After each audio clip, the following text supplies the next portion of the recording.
I think the discussion of the morning is appropriate to this season of the year. For while it is not essentially a devotional talk, it, I think, gives us some new dimensions and new recognitions of values in the descent of the Christian tradition. And in order to summarize the situation, we'll make an outline of the problems involved, but it is impossible in the time available to study the matter in depth. All we can do is mention a few of the outstanding circumstances. Up to the beginning of the 4th century, the Christian faith was very largely distributed in rural districts, in desert regions, and the churches and communions were isolated from each other. Most of the members of these groups were illiterate, and there was no actual organization or integration of what might be termed the basic doctrine.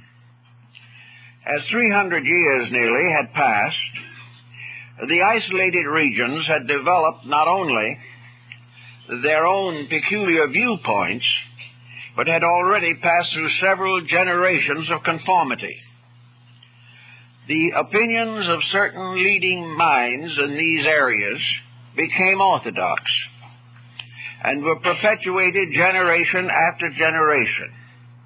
But in the different areas, these doctrines were not identical, and in many cases not even similar. Each had its own interpretations, each had a combination of tradition and, we might say, romanticism, and the situation drifted along like this until an important occurrence took place, which was to change the whole shape of Christendom. In Alexandria in Egypt, which incidentally was the seat of the first seminary for the instruction of Christian priests, in Alexandria there was a very pious man by the name of Arius. This man differed from the prevailing doctrine of the Alexandrian synods. He decided that he could not conform with the teachings of the presiding bishop of Alexandria, whose name, incidentally, was Alexander. The bishop and Arius got into very serious conflict, and time went on, and there was considerable partisanism. Some of the bishops agreed with Arius, and this caused further consternation and discomfort to the presiding patriarch bishop. So, finally, he called a synod in Alexandria, in which about 100 bishops and other leaders of the communities gathered and officially excommunicated Arius. The debate was largely concerning the essential nature of Christ. The problem was that Arius believed that Christ was a spirit that overshadowed and entered into the life or body of Jesus at the baptism.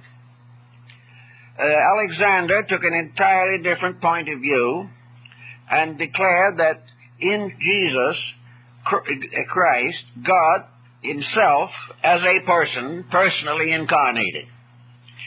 Well, it was an abstract problem and was one of many that have arisen in the descent of the faith. But in any event, Arius was excommunicated, anathematized, declared to be a heretic and a traitor, and an incarnation of the Antichrist. This might have been all right in a sense, as far as Alexander was concerned, but he had made one serious mistake. He had brought a very major controversy into public consideration. The story went all through the various Christian communities and seems to have inspired a series of other schismatic groups rising up with their own interpretations of these difficult subjects. Gradually, the Roman Empire became involved in a major dispute which threatened to break out into physical violence. In 313 A.D., the Roman Emperor, Constantine the Great, had issued an edict to protect the Christians. There was to be freedom of belief within his domains.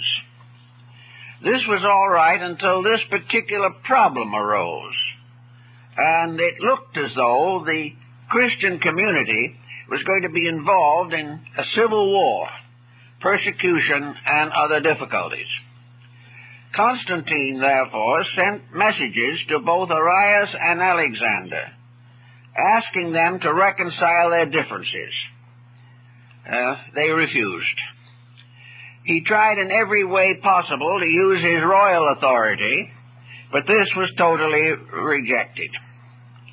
So after due consideration, possibly with the assistance of his secretary, a Christian convert of Eusebius by name, he hit upon a plan. He was going to call the entire Christian world together in one great council to declare and decide upon what they all could agree upon. The result was the convening in 325 A.D. of the great Council of Nicaea. This council, which met in what is now a Turkish town, brought together about 600 bishops, presbyters, and their attendants and associates. Constantine entertained them all at his own expense, gave them living quarters and everything necessary, and appointed Eusebius as the secretary of the council. This seemingly was met with a certain amount of obedience, though not with too much enthusiasm, by most of the representatives of the various churches. Here we had these people, many of whom disagreed with each other, and before really they had settled down to consider anything, most of them had written private letters to the emperor accusing one of the others of something. This was a little difficult, but the emperor was rather able to handle the situation with imperial dignity. He burned all the letters. Having disposed of this situation, he convened the council and addressed it in person. Now, it is probable that while most of those present had no interest in the emperor whatever, and did not care what he thought, there was one situation they couldn't entirely neglect. He had the power to be very difficult if they insisted on irritating him. So, finally, the council settled down. The principal recorder of the council was Eusebius, and, unfortunately, he had very little to say. Not very much is known as to the actual workings of this council. Many historians have been up against it, and Eusebius' principal work, the Ecclesiastical History, gives no clear indication of what was accomplished. It is known, however, that the Congress met, that there were many debates and discussions, and some way, somehow, the problem of unifying the doctrines came into focus.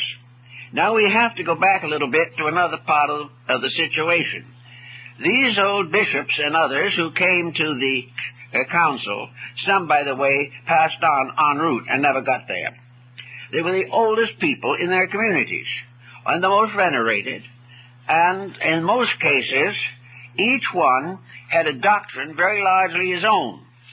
There was no New Testament at that time, but each of the little churches had some kind of a relic which they regarded as very sacred. In most instances, this relic was a book, or a part of one, or a few pages of one, or a few lines of one. It was never read. It was wrapped in cloth or silk or some precious substance, placed in an ark, and concealed in an opening in the altar. There it remained, generation after generation, worshipped but not read. Against this situation, there were a number of traveling priests and bishops who wandered up and down the countryside, visiting these small churches. These visitors brought with them the news of the great Christian community. They told about world affairs. They told about the various conditions of the churches. And they also recited some parts of Scripture or some legend or some story they had heard relating to the life of Christ and his apostles. In this same book of Eusebius, by the way, there are a number of appendices by other early Christian scholars, and one of them is quite interesting. It is a list of the 12 apostles and the 70 disciples of Jesus Christ.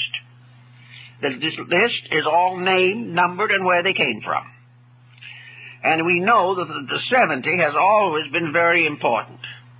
But it is not noticed, at first at least, that it occurs in the numbering of the apostles and disciples. In any event now, these various prelates in their little local communities brought with them, at the imperial request, these fragments of sacred writings which had belonged to them, or transcripts thereof. In some cases, it is believed that the message was brought orally by the representative, who may not have been able to make a transcript. But in any event, all of these ideas were put together. And then all of the various records, everything that was brought to Nicaea, relating to Gospels and to sacred writings, were put together to be considered for the compiling of a Bible. Now, this again is not clear in Eusebius. No one knows how this selection was made, but it was a rather arbitrary one, and certain works were included and certain works were excluded by apparently a system of voting.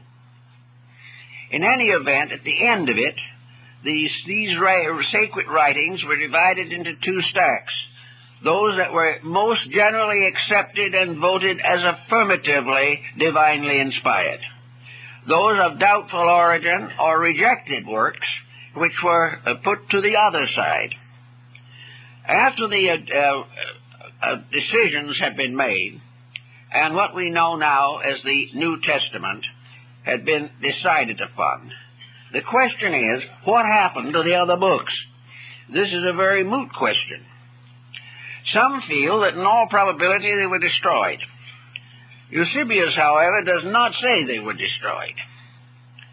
It is quite possible that a number of the delegates went back to their own communities and continued to follow their earlier personal conclusions and convictions, and that the actual decision of the Nicene Council was not followed completely.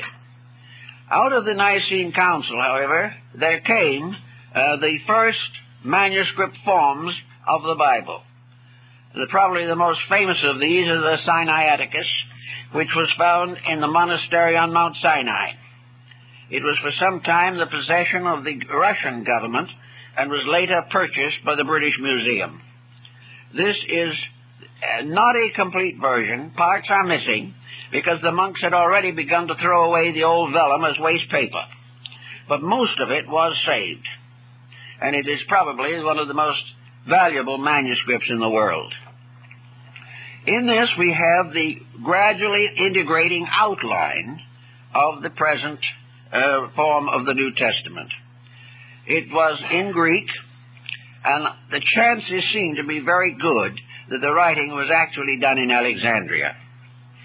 Alexandria was the seat of the first, second, and third important leader of the Christian community, and also an area of scholarship where scribes and translators could be found to do the most difficult works with considerable skill. And now the question arises, what happened to the books that were not accepted? Were they rejected because truly and obviously they were not inspired?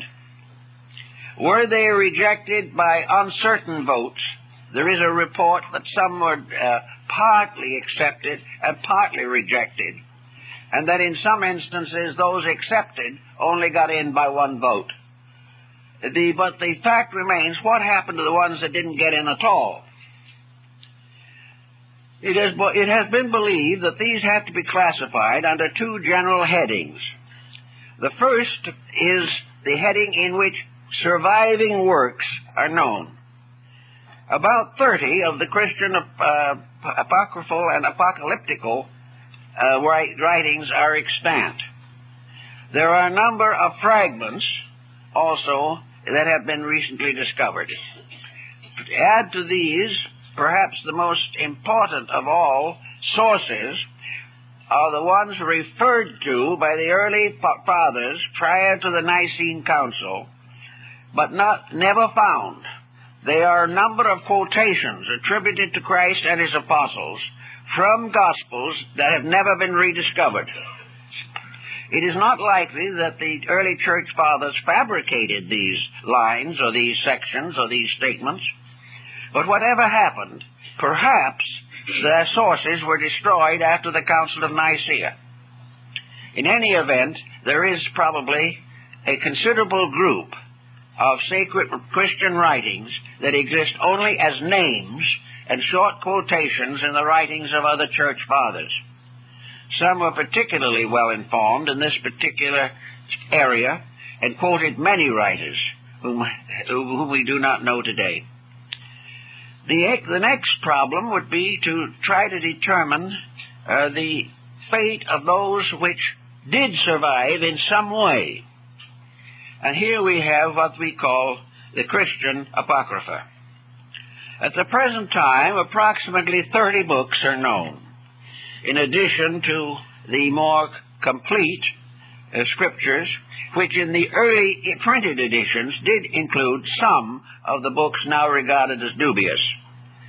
There is also an Old Testament Apocrypha, which we won't be able to touch on today, but part of it, especially the book of Maccabees, was continued in the Old Testament beyond the time of the King James Version. Luther rejected the Apocalypse of John completely, and there's been controversy over many of these books. Actually, in addition to the Apocrypha as we know, there are a number of volumes, and some of the early fathers included among the Christian documents the writings of Valentinus and Basilides, the Gnostics of Alexandria. They were quite justified in doing so, and the recent discovery of the Gnostic library proves that as early as the 4th century, which is the time under consideration, these Gnostic books had many references to the life of Christ, to the ministry, and in the case of the Pista Sophia, which is certainly of the 3rd to 4th century, there is a detailed section devoted to the instruction given by Jesus to Mary of Magdala. Therefore, many of the Gnostic writings, both the Christian Gnosis and the Jewish Gnosis, do overlap and do definitely have references to the life of Jesus and his teachings. Those that have survived to us under more or less special headings, for the most part, have been decided to be of an optimistic nature by church historians in general. Most of the apocryphal lives of Jesus gave strong emphasis to his childhood, which is comparatively weak in the gospel versions. They also indicate that as a small child he performed numerous miracles, of which one, of course, was the creation of clay pigeons which came to life and flew, and several other similar episodes. Also, it is apparent from these early writings that there is no overshadowing of tragedy in most of them. They do not go into the tragedies of the effort to disseminate the ministry. Among the most interesting probabilities in connection with the apocryphal writing is to consider whether they formed a tone or an underlying quality which the Orthodox theologians were afraid of. And this is perhaps best noted in the Gospel of Nicodemus, which is very interesting and does include the death of Jesus and the descent into the underworld and the harrowing of hell, in which he went down. And the discussions between the evil spirits of hell and the Messiah are very curious. But one of the most interesting is that the spirits of evil, speaking of sinners in their domains, after death, so that they would be punished until it was time for them to be reborn again into the material world. This probably cost Nicodemus inclusion in the Scriptures, because the Orthodox community was too severe on these particular points. There are many other similar interesting episodes, and some very controversial ones. One of the most interesting and stimulating groups consists of the letters of Paul and to Paul in relation to Seneca. According to one of the apocryphals, Seneca, a Roman philosopher of considerable esteem, wrote many letters to Paul, the apostle, and in turn he wrote to Seneca. The tone of the apocryphal book is to the effect that Seneca, if not a convert, was very sympathetic to the Christian cause.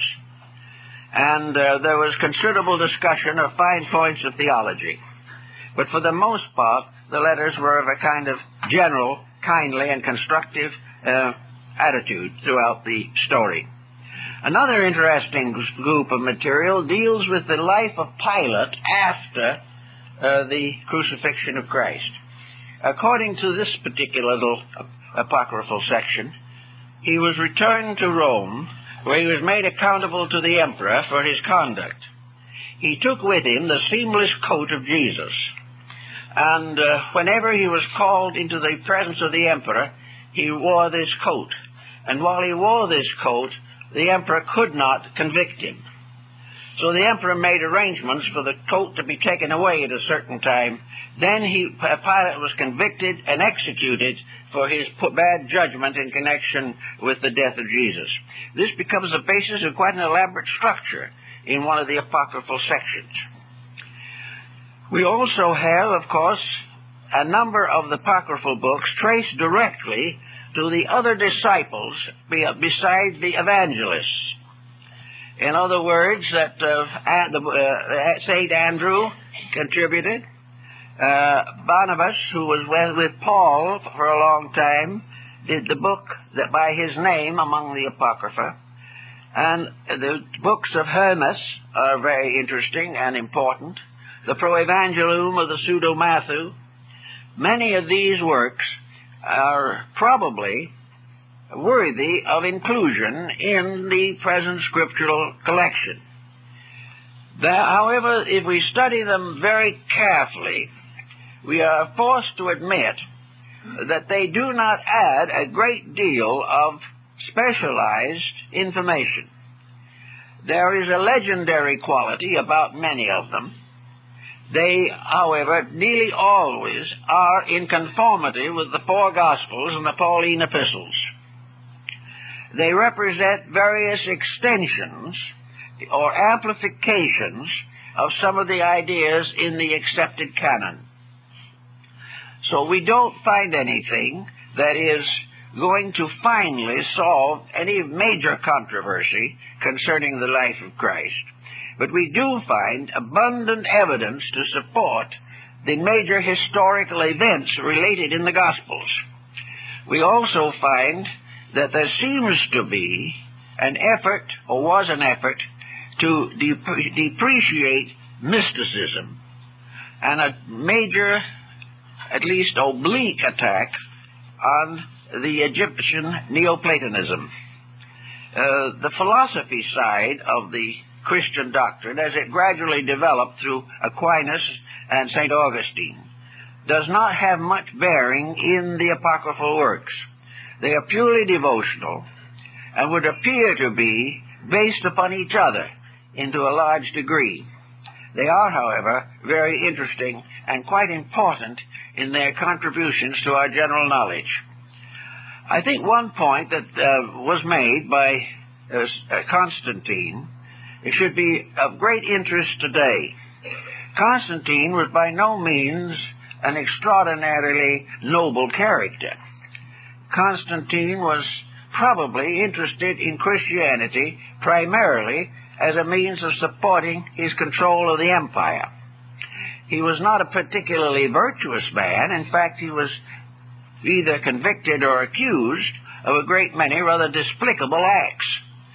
he was not able to be initiated into the Eleusinian mysteries in his own country because of his bad reputation.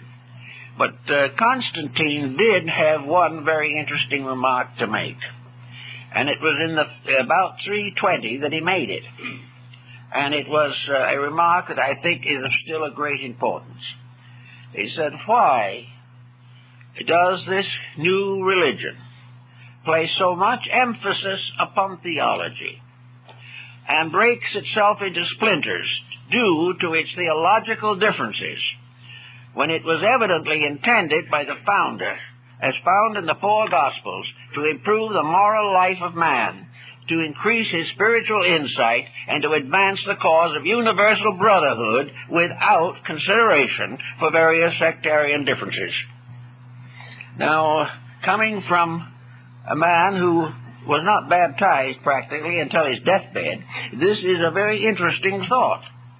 And it seems as though we can take that thought and precipitate it into the history of the Western religions and find how many times antagonism, suffering have been caused by theological differences. Differences which had little or nothing to do with the daily life of a good Christian. So in this time, perhaps, in these difficult days that we are in at the moment, it would be wise for us to recognize what Constantine saw, and several other things that perhaps were shown to him clearly by Eusebius, who was, of course, also responsible for the Nicene Creed, the creed of his own church, little church, which was finally imposed upon all of Christendom. According to Constantine, the unity of a religious group, the unity of religion within an empire or a country, is essential. The presence of a religion in a country is absolutely necessary. Now, regardless of how we may view him, he was a practical man. He said, when religion is debased, the government of a nation becomes impossible. That as long as people are divided concerning their belief in God, they are also going to be divided in everything else.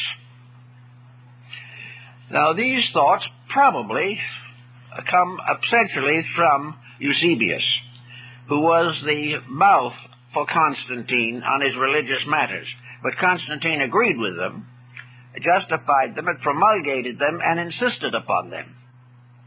He could look back upon the Roman period in which Christians were thrown to the lions in the arena.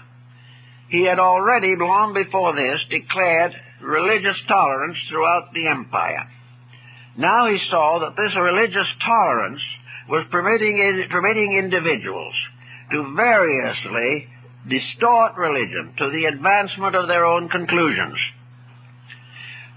Constantine, not being a philosopher, not being essentially a mystic, probably had very little insight into the deeper and more subtle values of spiritual conviction. But he did see the effect of various religious mistakes upon the secular life of humanity. And those who came after him recognize his importance in the great council which he convened, but have paid very little attention to his thoughts about what religion was to be in the life of mankind. It's all summed up in his one major overthought. They needed Christianity in the Roman Empire to hold it together, and all the rest was an expansion of this concept. Now, it was also true that there had already been a considerable amount of conflict, misery, and suffering caused by religious differences within the boundaries of the empire. So what Constantine was anxious to have accomplished was that there be a uniformity of belief, that the Christians were to get together and decide what they believed, for once and for all, and having decided it, lived it.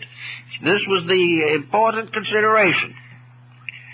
So the Nicene Council had its part to play.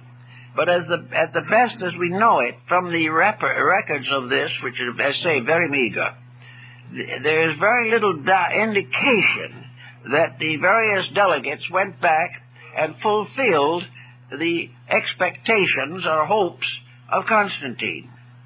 They went back to nurse their wounds and bruises, and had a position very similar to that of a politician today who finds that his constituency no longer agrees with him.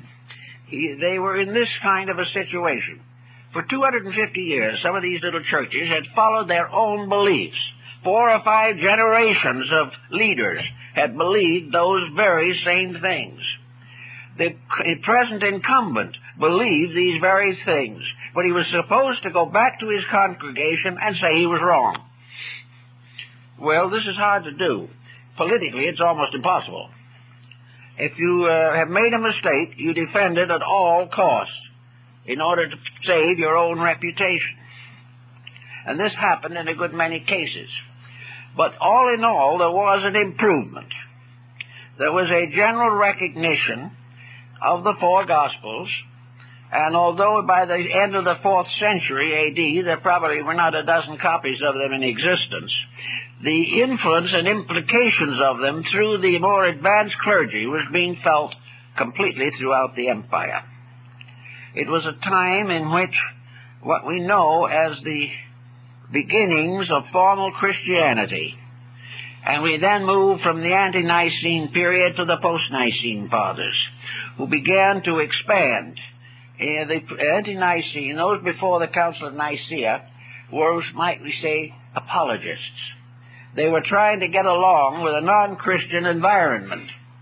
They were therefore, as in the case of Clement of Alexandria and Origen, forced to make certain compromises. They couldn't really come out and call everybody else wrong. So they were careful to try not to offend everybody.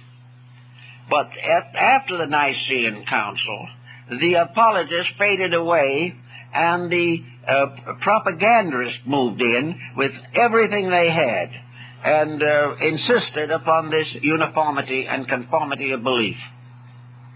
Now, if it is true, as which it looks as though it was, that from the very beginning there was also a stream of mysticism, which perhaps, if we can hazard the thought, was carried along largely by the so-called rejected books.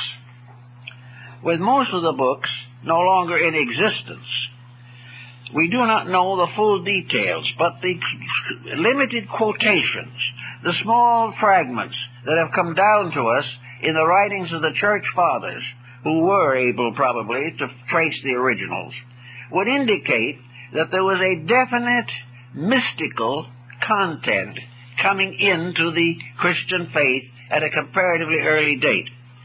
The apocryphal books, particularly those dealing with the life of Christ, also indicate a greater use of miracles, many wonderful happenings that have never gotten into the Orthodox Gospels, strange circumstances, natural phenomena, and all kinds of mysterious, mystical, almost magical elements. And it is probably because of these inclusions that many of the books were rejected for nonconformity. But even though this conformity was not acceptable, there is no doubt in the world that by the 4th century, Christian mysticism was reasonably firmly established. It was based upon one essential point, namely the possibility of interpreting various statements of the Scriptures in a metaphysical manner. That while all things had their literal forms, it was quite possible that these literalisms were symbolical of something else, that everything was not to be taken literally. So most of the early fathers expected everyone to take these ideas literally. But as time went on, even before Nicaea, there is a strong evidence that in Egypt and in Athens, there was a metaphysical element coming in. And this metaphysical element was probably preserved in the Gospels most completely in the letters of Paul to the Corinthians. Here we have a considerable statement of a mysticism which also occurs in other of the Pauline writings which are now regarded as apocryphal. So we have the rise of a Christian mysticism. We also find that gradually the church accepted this. It accepted the possibility of a mystical experience in itself.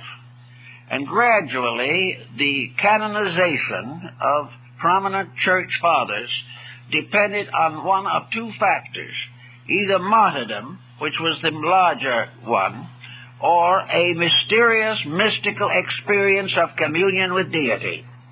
These two were the basic elements which contributed to canonization. Now, Christian mysticism has come down to us today. It has come down to us within the Catholic Church and also within the Protestant churches. In both of these communions, the mysticism has been largely censored by the doctrines of the sectarian itself. But in spite of this, a constantly increasing mysticism is evident. Now, one of the reasons why mysticism comes in is because with the passing of time and the changes of history, literalism loses dignity. Today, things that were accepted without question 100, 200 years ago are simply no longer tolerated. Interpretations that are completely literal have run against scientific, philosophical, and theological objections. So we have a tendency, which began at the very early time, to interpret all of the essential principles of religion in a mystical manner. This is also justified by the actual words of Christ himself. For he tells on one occasion that if they destroy the temple, he will rebuild it in 3 days. And someone said he means the temple of his own body. And this is an example of the departure from a literalism to an idealism that was compatible with the gradual advancement and unfoldment of human understanding. We also find that throughout the apocryphal books, there are to be found a number of apocalyptical experiences of beings lifted up into communion with deity. The only one of these books that survived in the Holy Scriptures, the Apocalypse attributed to John. But there was one by Peter, there was one by Paul, there were several others by other disciples, and some by early church fathers. These experiences seem to be an effort to recognize the spirituality of the universe.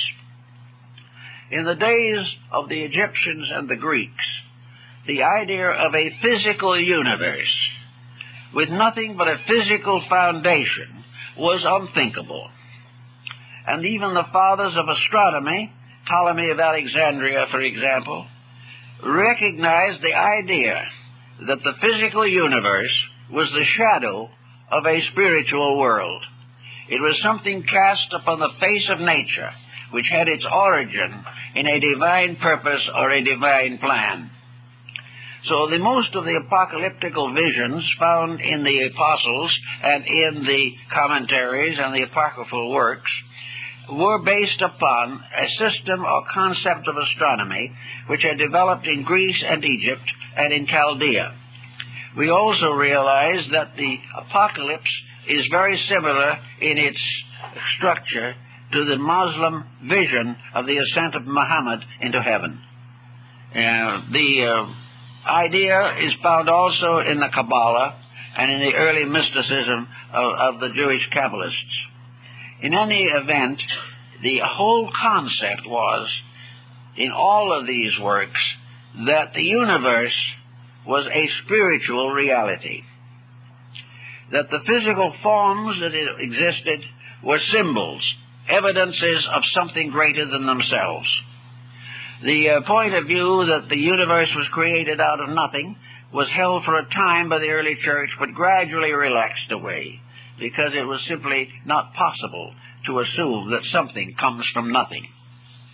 But in any event, the main theme of the situation was represented by John in the Apocalypse, is that life is a spiritual mystery, that religion is the recognition of the reality of things unseen, that man himself is a spiritual factor moving through a spiritual world, but this truth is obscured by the restrictions of his own sensory perceptions.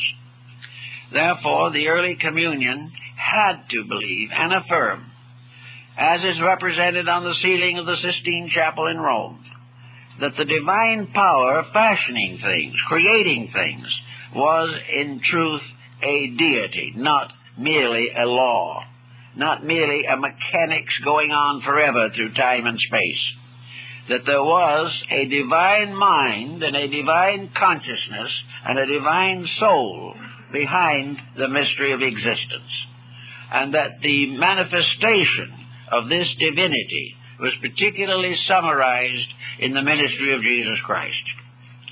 So that the apocalyptical books all have this flavor, but do not fully mature it. One of the reasons why they did not mature it was because to do so, they would have been required to accept certain non-Christian principles, already well known and in circulation in the areas. So it was best not to go into detail on this, but to maintain the simple fact, undeniable and irrefutable, that the universe is essentially a spiritual reality. Most of the apocalyptical writings assume this. The Apocrypha intimate it, and they also intimate in various ways the importance of the individual's acceptances of certain truths. I think we may also say that the apocryphal books contain a number of allegories like the accepted volumes, which require interpretation to even make reasonable sense. They are parables, they are symbols, they are myths, legends, all of which, however, are founded in the spiritual fact of man's existence in a divine plan. Now today there's another kind of controversy that has arisen, which is no longer relating either to the accepted Gospels or the possibility of enlargement through apocryphal means. The head-on collision today is between what we might term materialism and idealism. The non-believers of antiquity were regarded as heretics. The non-believers of today pride themselves that they are scientific intellectualists. They believe what they believe, just as all these little priests and bishops back in the 3rd century and 4th century believed what they believed.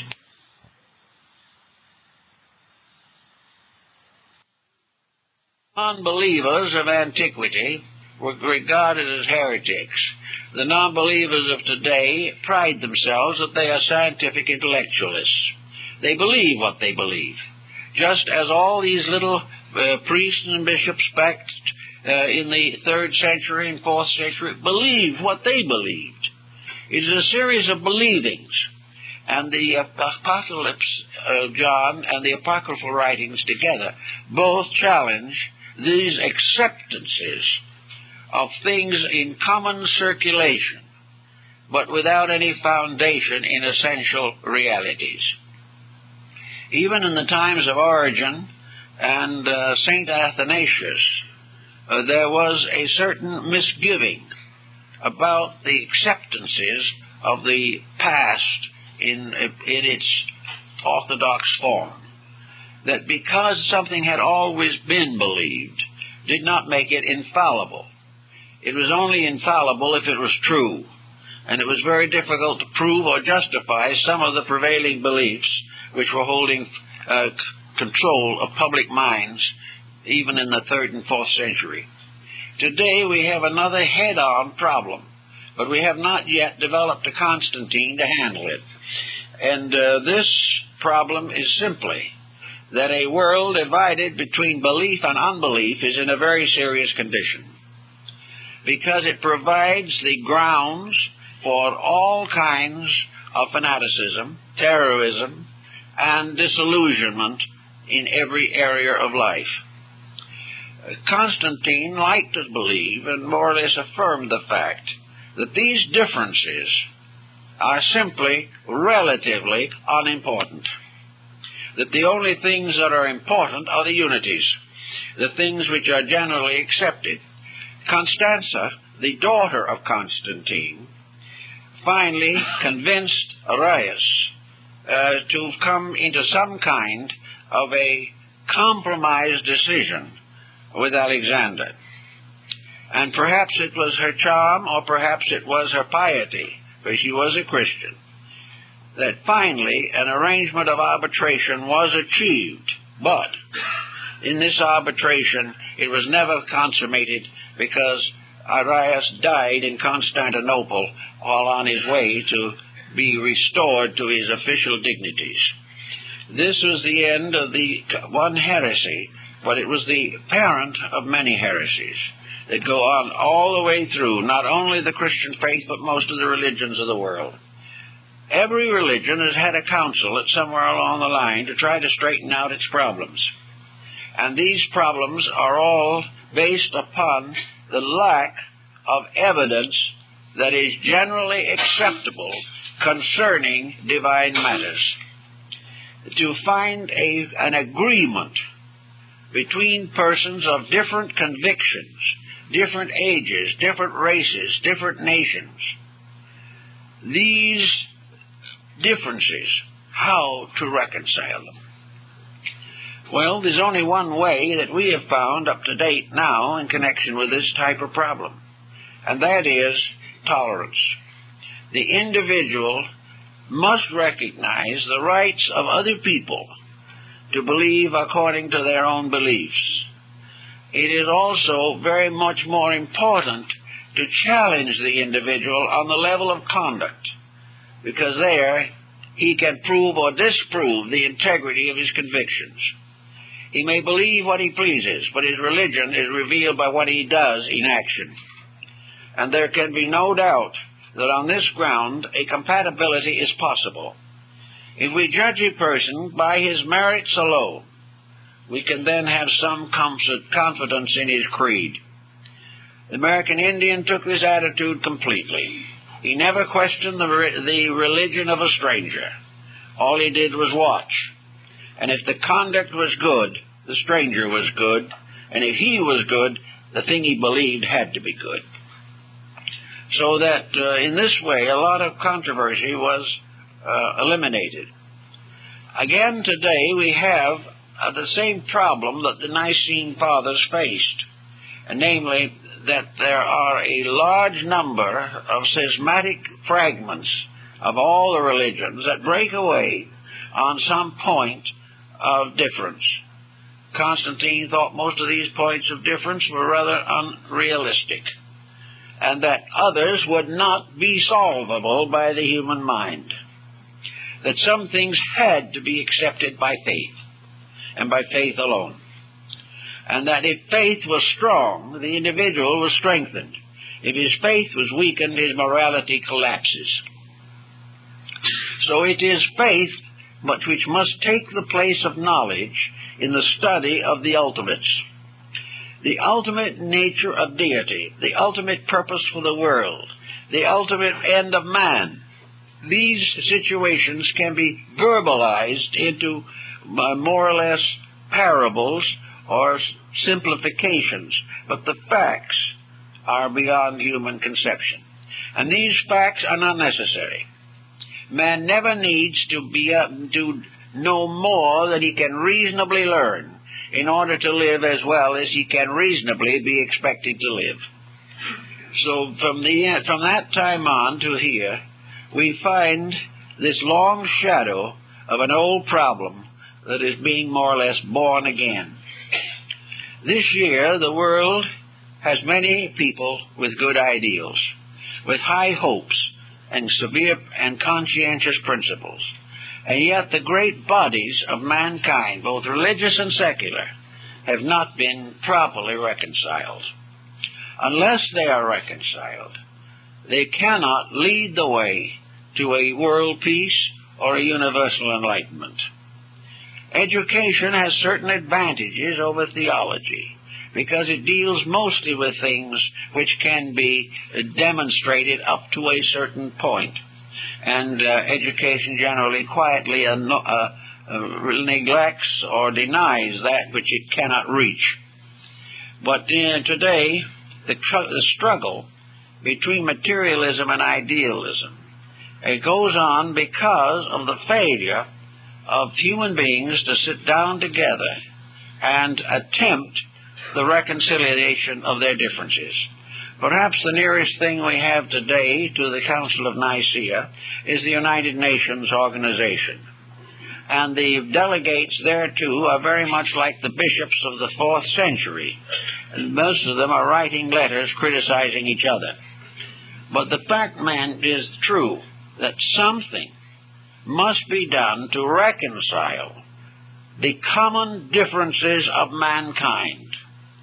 And among these differences there is a violence, there is a tyranny of attitudes, there is an unwillingness to arbitrate, there is a determination to live or die on a certain point or condition. And in most cases, the elements involved are not especially valuable. When I was in New York a number of years ago, I gave a series of lectures in a building there, which was devoted very largely to philosophical discussions of one kind or another. And I learned while there that two very important sects of philosophical thinkers had wanted to use the facilities of this building. They had wanted to have the right to hold their own meetings there. But in both cases it was understood that they could not possibly do it if the other group was admitted. Even if it was a different day, a different place, a different time, if one was admitted, the other would refuse to come. And that was in the recent years. So this type of thing is slow in breaking down. There are evidences that it is becoming somewhat better. And there are now groups that are able to get together who had no common ground 50 years ago. But the great problem still remains. The 4 or 5 great religions of the world all have essentially the same teachings. And as one great scholar of the past said, there are 70 names of God, but only one God. There are many faiths, but only one reality behind them all. And we have been divided for centuries by names and words. We have thought if the word was different, they were talking about a different thing. But this is not true. The one great thing that we have to learn is the divine law governing life. And we have to learn to get together and serve that law together and in cooperative relationships. World Fellowships of Faith, I attended the World Congress of Religions and many other groups trying to work out these problems. They have strong support from minority groups, from those who are not prejudiced, but the rest are in the same bad spot as that which confronted Constantine in 325 AD. The situation must be clarified. We cannot permit this difference of opinion. We cannot permit any unreasonable, unfair condemnation of an individual on a principle which does not involve ethics or morality or integrity. Integrity we may demand. Ethics we may hope for. We may hope for honesty and consecration and sincerity. But we cannot expect complete agreement unless we broaden the foundation, enlarge the structure until it is inclusively possible to get everything into it. Now, at this time, we are gathered to celebrate the birthday of the greatest figure in the history of humanity. And the power of this figure in the transforming of the life of mankind cannot be overestimated. All the words that were written about him, all the Gospels that try to interpret him, are secondary to the miracle of the fact itself.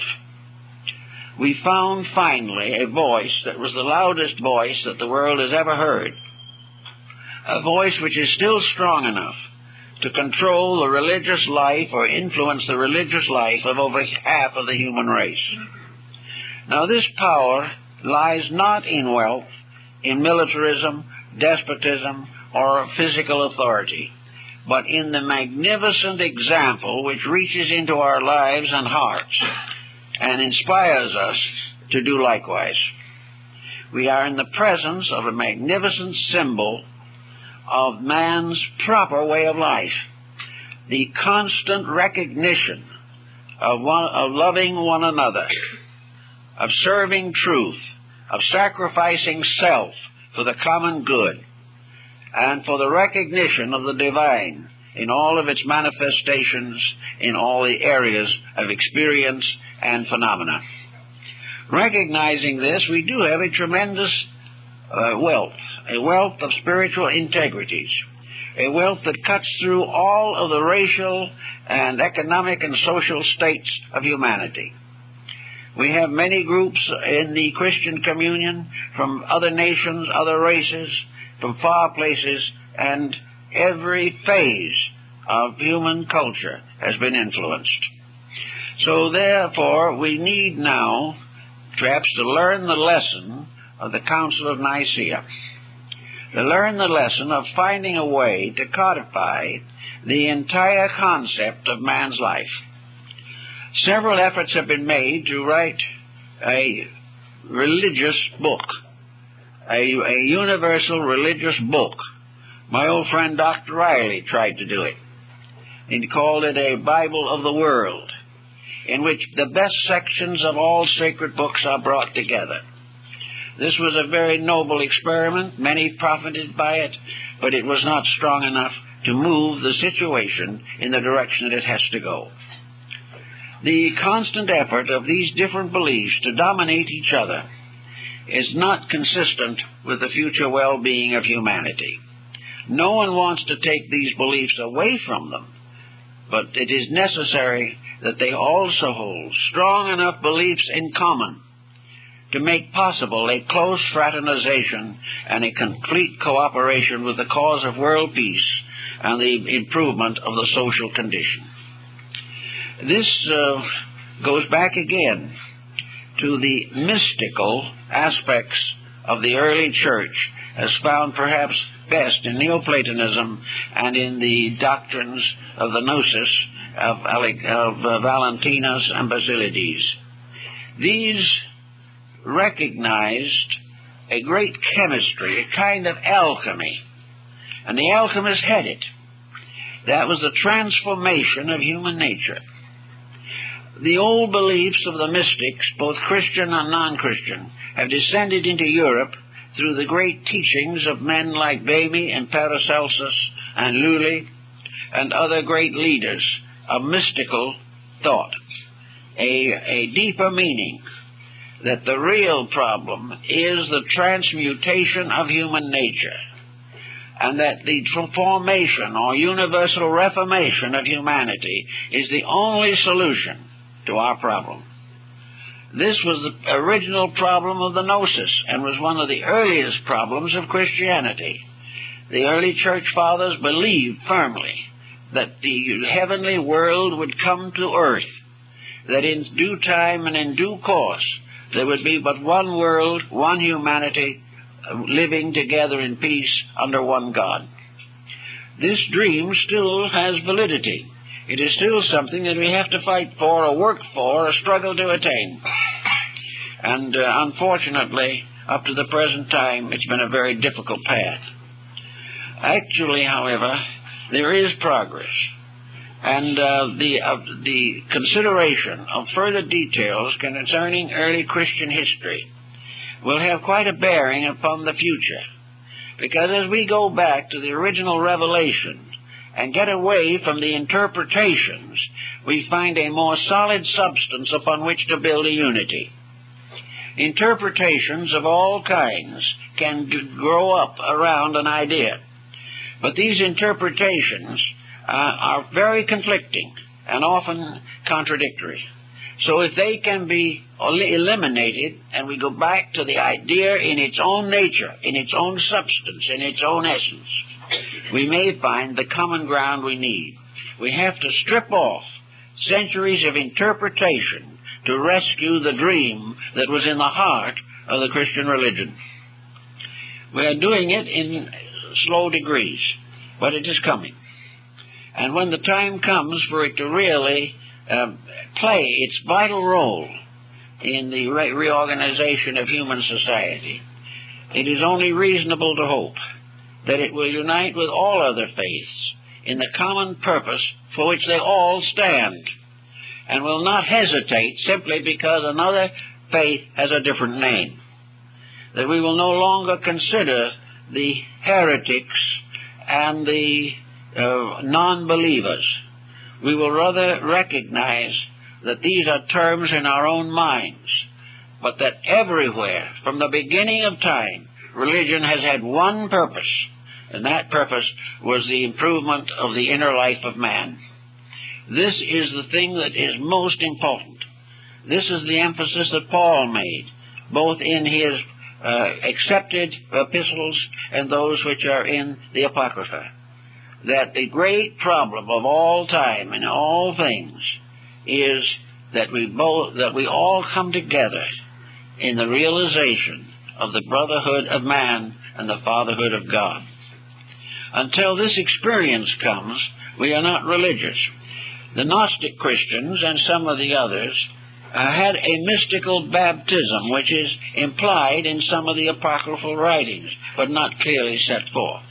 In this mystical baptism, the individual simply stripped off all of the garments of his believing and went back to the source. That he was to start as a little babe again. For while he might be a grown person in body, he was a little child so long as his inner life was not strong enough to sustain him. The purpose of the child is to grow into an adult in whom the power of self-determination is sufficient to guide life. It is only the individual who can guide his own life in the way it should go whom has any right to be regarded as mature or grown up in his concepts. So the ancient rites often reduce the person again to a kind of second child, as is the words of Jesus, that the kingdom of heaven is the kingdom of little children, and that these little children growing up in the faith, growing up in idealism, growing up in integrities, would ultimately become mature, and in their maturity would work together with all of their kind for the preservation of humanity and the safety of those little children who had not yet grown up. Thus, the purpose of the entire situation still is what it was in the beginning, to answer a primary question, namely, is there a power of infinite good at the source of life? Is there a law that determines all action? Are there realities that cannot be denied? Are there laws governing personal conduct that cannot be violated without tragedy? And are these laws the representations of the consciousness of the creating power? Are we therefore living in a universe in which there is a lawgiver, and we are expected to obey that lawgiver? This is against the concept that is held by some, that we are in a universe of accidents and incidents, that there is no rule governing anything, that the individual while he is alive, and when he dies he's dead, and that's all there is to it. This type of belief has made possible most of the miseries of the human race, and the idea that we must cling desperately to it, regardless of anything, is very much shadowed out again in the great argument between Arius and Alexander. Neither one would give a bit to the other. Neither one would admit that there could be anything wrong with his own interpretation of realities. As a result of that, the world has been locked, more or less, in a religious, scientific, philosophical, industrial, economic conflict for thousands of years. The answer seems to be that everything that happens points towards what is necessary. It points to solution, and the individual very often simply glosses over it very quickly for fear he might be tempted to solve something. He wants to go on as he is. This condition goes through all departments of life, economic, social, cultural. But the time must come when, through the experience of his own tragic mistakes, the human being comes back again to the realization that there is an archetype, there is a plan, there is a purpose. And those who are understanding and enlightened are either for this purpose or against it, and that there can be no compromise. We either must believe in the reality of the divine plan or disbelieve. If we believe, we have strength to meet many obstacles and problems with courage and integrity. If we do not believe, we find ourselves in a shipwrecked condition in a world that is gradually falling apart. The apocryphal writings have been translated now from manuscripts in the Vatican and in several other great centers of culture. A number of them are available, one of them in the terms, the lost books of the Bible. They are suitable to be read and considered. They do not contain a vast amount of new information.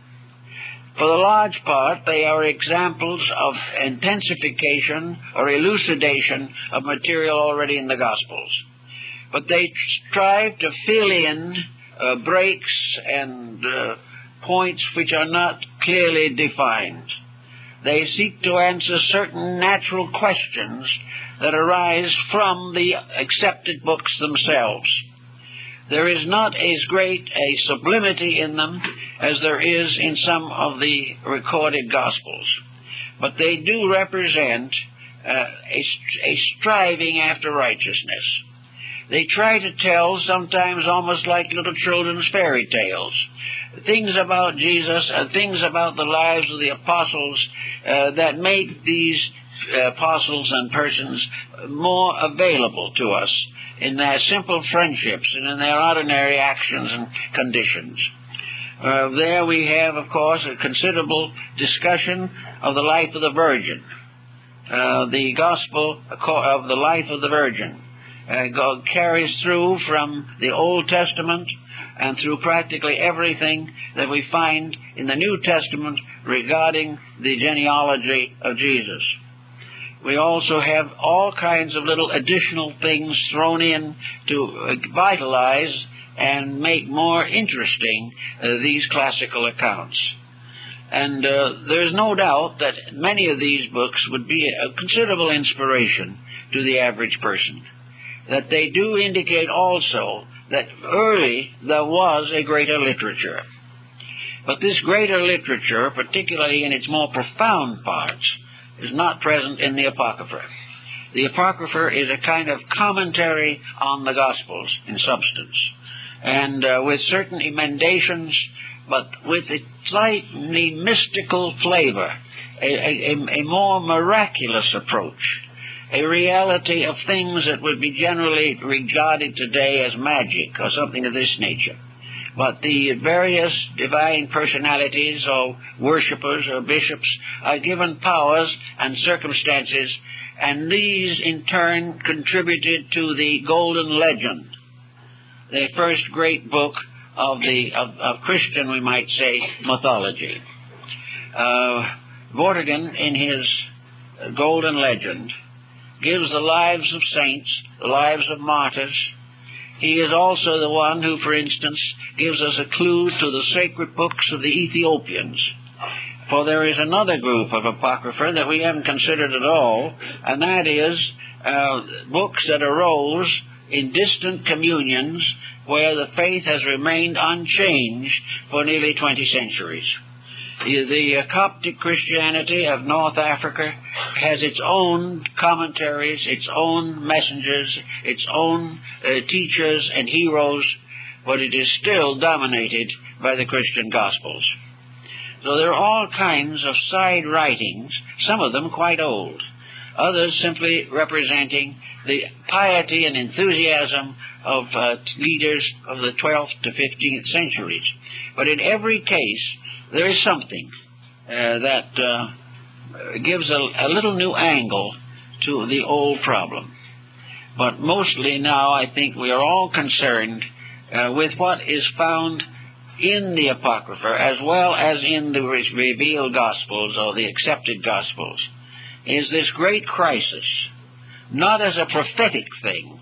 Some have tried to make this crisis a dated prophecy, particularly in the book of Revelation. But it is not a dated prophecy, it is timeless. The conflict between the individual and the pressures of the opinions of others, this conflict has always existed. The desperate effort to maintain uniformity, even at the expense of progress, has also survived to us from the past. I think we do need, very definitely, a new concept of basic interpretation. We do not need to touch the Scriptures themselves, but we need to create a text dealing with the use of them in the immediate problems of international affairs. We need to help people in this world to recognize that they shouldn't drive a car under the influence of alcohol, that they should take care of their children properly, that they should produce entertainment that is fit to see, and that always the man is responsible to a divine law and a divine purpose. But he will not serve that purpose or that law unless he believes in it. And in lacking belief, he must live with the consequences of his disbelief, and this consequence is very serious.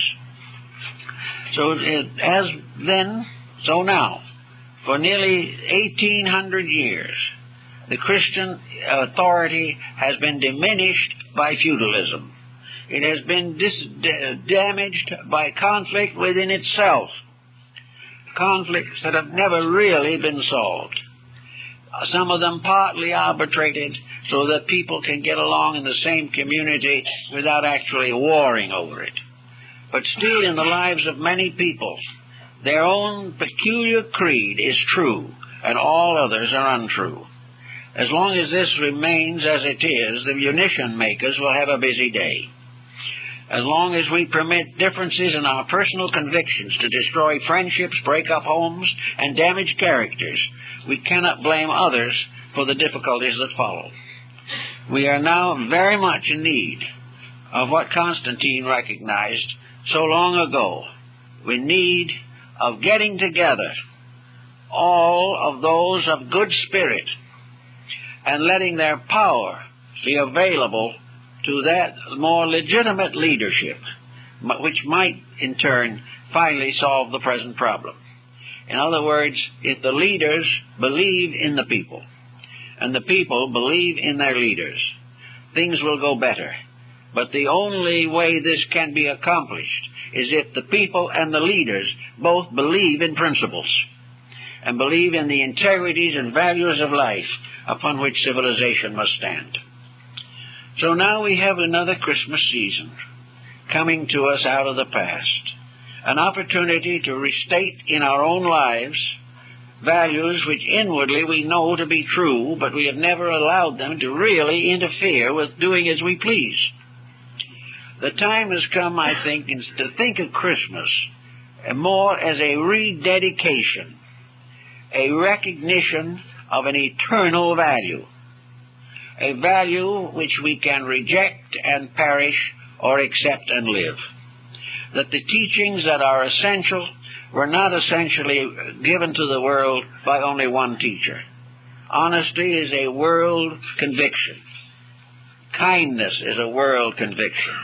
Buddhism is waiting for the Lord Maitreya, whose name means kindness. And kindness is to be the coming Savior of mankind. Whether we call it the Lord Maitreya or the Messiah, it remains the same thing. For it is the quality, the principle, and the energy which the Word symbolizes that doeth the works. It is not the Word. So everywhere we are waiting for world peace, world understanding, world cooperation. We are seeking to feed the hungry and fulfill all of those requirements which Jesus bestowed upon his apostles. And in order to do these things, we must begin to think in terms of solution and realize that while this may be a little difficult, while we may find it hard to give up some of our pet notions or to share our goods with the unfortunate, that in the long run it is the virtue of the truly religious person to work constantly against the selfishness in himself and to gradually recover from the blind spot which he has permitted to develop, in which he is able to live his daily life without consideration for the spiritual importance of the things that happen. The happenings of daily life are symbols of the quality of human attainment. And where the happening comes to sorrow, it means there's something wrong in the conduct of the person. A sorrowful, weeping world is a world that has departed from principles. It can only come back to those principles and survive. Therefore, at Christmas, we are constantly reminded of an eternal mystery, the mystery of the love of deity manifesting upon all planes of existence. And this so happens that if the love of deity is with us, our love should be with deity, with doing the works, so that in a little way at least, we are all bishops. We are all members of a kind of world clergy in which our dedication is primarily to the works of righteousness. If these thoughts can be strong in our hearts and minds at this time during the Christmas season, I think we will be more serious. We will still enjoy the good, but let us remember that when we give presents, in a sense these presents are intended to represent rewards. The little boy who is naughty is not supposed to get a Christmas present. The grown man who is naughty is not expected or not able to claim a happy life, the respect and love of his friends and family. We are rewarded by the mysterious gifts of grace that react from our own conduct. And each individual who lives a little nearer to the truth will find in himself that he is a little nearer to peace, security, happiness, and world unity. These are the things that we must give consideration to, especially this year. For we see now that, as never before perhaps, the dangers of selfishness and materialism. They simply will not operate. And unless we are able to do a little better with the subject, we are going to drift along to one tragedy after another. It is not the name of the power we believe that is the most important. It is that our belief leads to obedience. That what we know to be true, we do. And this is the part of life that is important to us, because most of us do know better than we do. And if we do what we do know, we will know more. For each development of character releases from within ourselves a new wealth of mystical overtones and insights and understandings. So we'd like to wish for all of you this year a new dedication to the great principles of truth, new friendship, the ability to say more and more that there is no belief in the world that you are going to criticize, that you're going to do everything possible to help everyone live his beliefs in terms of the one truth behind them all, and that if we will overlook appearances and stay with principles, we can accomplish something for nearly everyone who comes into our lives. So having a deep insight into meaning yourself, into the realization that if we love truth, we will keep its commandments. And if we believe in Christ, we will keep his commandments. If we will kind of make this a living, firm establishment within ourselves, we'll have a better new year, and the whole world will be better. For there is not one single good deed committed by one person that does not contribute to the final perfection of the human race. So with these thoughts, our blessings are with you for this holy season.